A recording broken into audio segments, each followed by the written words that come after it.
All right, Shakespeare's Ghost here. This is the fourth time that I'm doing this video, so hopefully it'll work out this time. Anyways, so tonight we're going to talk a little bit about how I got my son, my oldest son, into stacking silver. Okay, and it's a little bit of a long story. So bear with me for a little bit. We're going to talk a little bit about history and heritage and some things like that. Okay, so I said in a previous video that I can track my family lineage clear back to the Revolutionary War, and I can actually go further back than that, but as far as this video goes, back to the Revolutionary War, and from there forward, my members of my family have served in every single conflict that the United States have been in, and I'm pretty proud of that. Not that not proud that the United States has been in so many conflicts, but proud that I have members of my family that love this country so much that they are willing to, lay down their lives and stuff like that. And that, during the Revolutionary War, I had a member of my family that one that served in the regular army, one that served in the Virginia militia, and one that served on a he was a lieutenant on a fighting ship. Okay, so pretty cool, pretty neat stuff to think about. During the Civil War, I had a member of my family that spent time in prison because he was part of the Underground Railroad. He actually had a ship that that he used to smuggle people back in, towards Canada and whatnot. Pretty cool. My gimbal wants to fall down. Please don't fall down. Anyways, so pretty neat. Maybe one of these days I'll do a video on him, and do a little bit of background on him, because he's in a couple of journals and stuff like that. Some historical books and stuff. It's pretty cool. So you can see here on my desk that there are some historical pieces or heritage type pieces. For example, this in the 1940s, when World War II was going on, there were three companies that decided to build these, or that got contracted basically to build these vehicles. One was Bantam, one was Willys, and one was Ford, and they built, a ton of these little Jeeps, these rugged little multi-purpose vehicles. Okay, I'm a huge Jeep guy. I love the Jeeps. I have a 2017 four-door that I absolutely adore. It's a blast. I love it during the summer.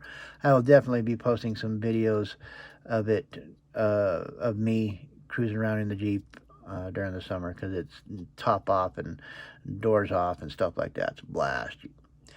Anyway, so there's a little bit of history. Pretty neat.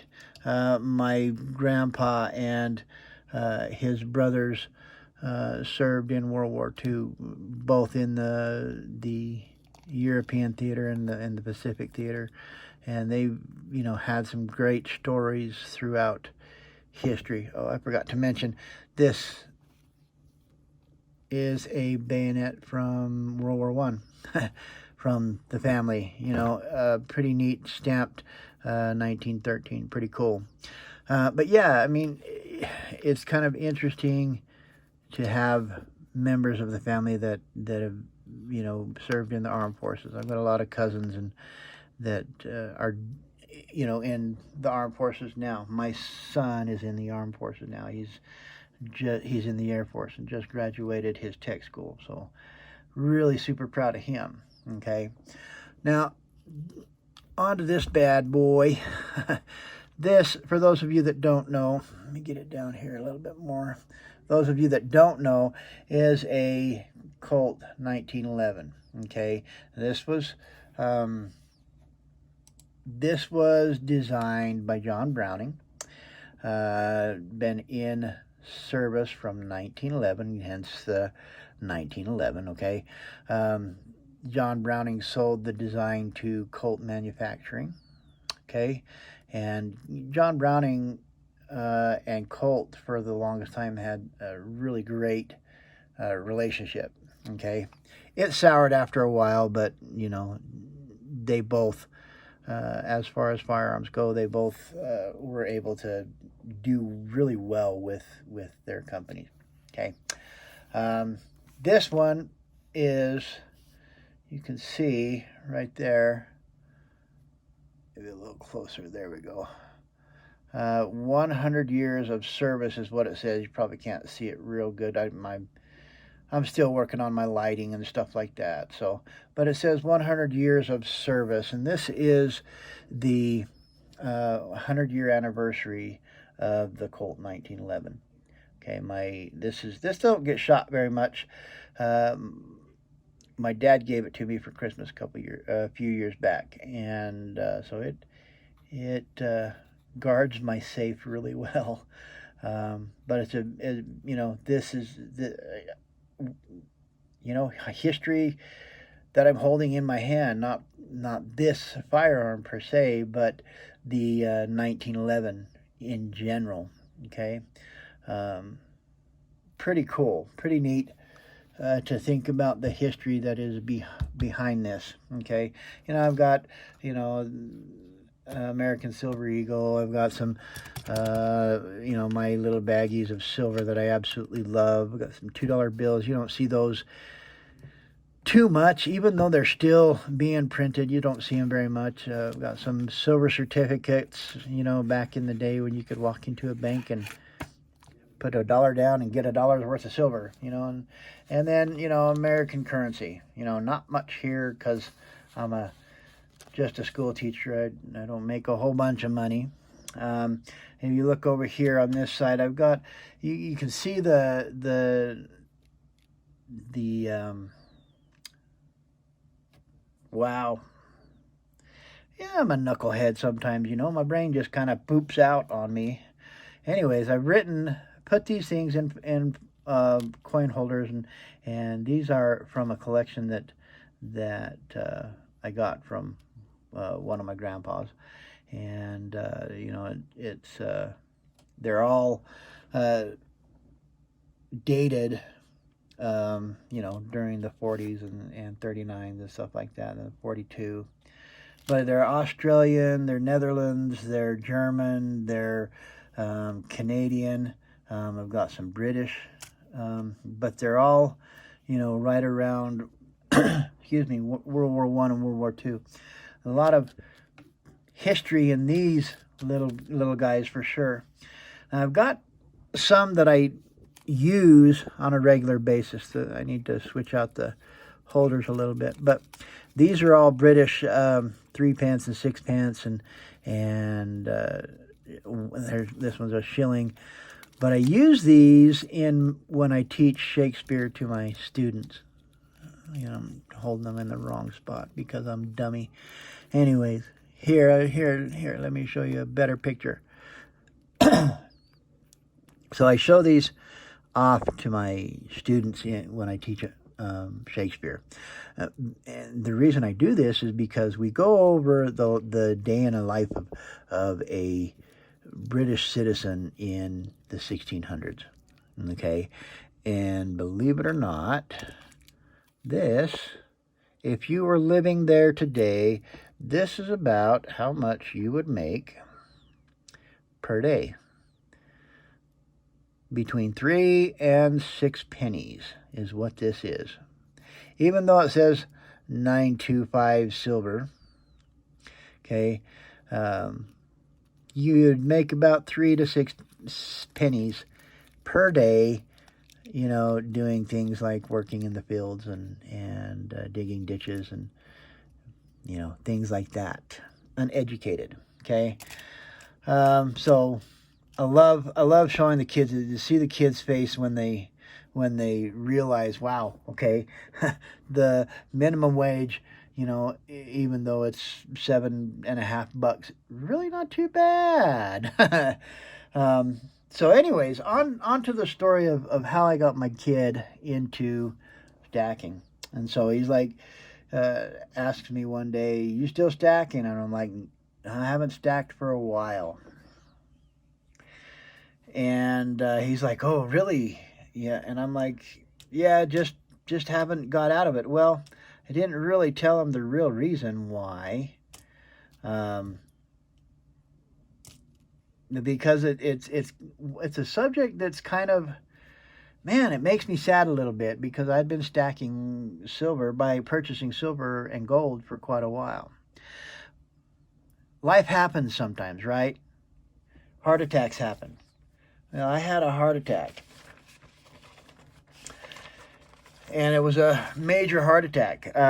When they wheeled me into the emergency room, the doctor in there, I got a helicopter ride from where I live to Albuquerque, to one of the heart hospitals in Albuquerque. And they wheeled me into the ER and running tests on me and hooking me up to all kinds of cool machines. After a minute, or after a while, the ER doctor comes in and she says my name and says, "What are you doing here?" And I'm like, "Excuse me?" That's kind of a funny question that you ask someone in the hospital, right? And especially in the emergency room. "What are you doing here?" "Well," she has, what are you doing here?" And I'm like, "Having a heart attack? I don't know. What do you mean?" And she's like, "Well, you should be dead." And I'm like, "Oh, shit, really?" So, yeah, I had show you my x-rays or whatever these are. I don't know what they are. I'm a dadgum teacher. I'm not a medical person. But as you can see here, 100% blockage. I had 100% blockage on one side of my heart, and I had an 80% blockage on the other side of my heart. Basically, I should have been dead. DED. No, DEAD, of course, not DED. Come on. So, yeah, I should have been dead. And the doc was like, someone's looking over you. And I'm like, crap, I guess so, They fixed me up pretty good. So I'll show you. Pay attention to this. Pay attention to this part of the heart when I show these next pictures. It's pretty wild. So they put a couple of stents in me. And you can see stent there. This is actually the second stent. And it opened up this side of my heart quite a bit. The first stent opened up this side of my heart. Oh, crap. Let me try that again. So this side, you see that. That's the stent number 2. And the stent number 1. Okay. Pretty wild. So it opened up my heart pretty good, and here I am alive and loving life, and I've got a kid that's in the Air Force. I have a kid that is an artist, and I have a kid that is studying to be a nurse, and I have 2 grandbabies and 1 on the way. Life is good, right?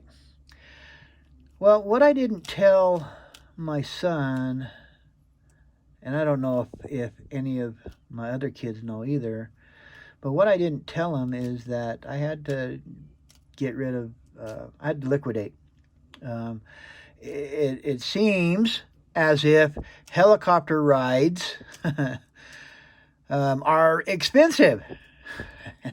So that nice, felt like 2-hour helicopter ride, but it was probably only about 30 minutes or something like that.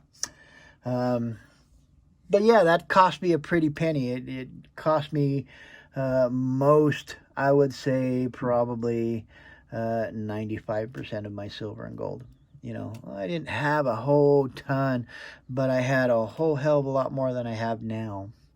I have a few pieces that I didn't get rid of or didn't want to get rid of. I have probably the coolest set, and I'll break it out one of these days and do a video on it, but I have a full set of the Zombux series in silver and copper. I'll do a video on that one of these days.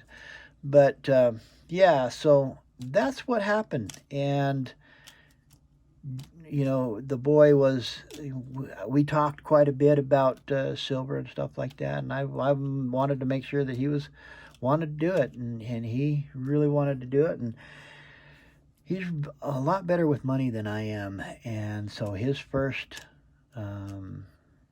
order was over $2,000, and so quite a bit of silver in the safe for him. And he made some purchases, a few purchases, you know, since then, and so his stack is growing. It's growing faster than mine, that's for dang sure. But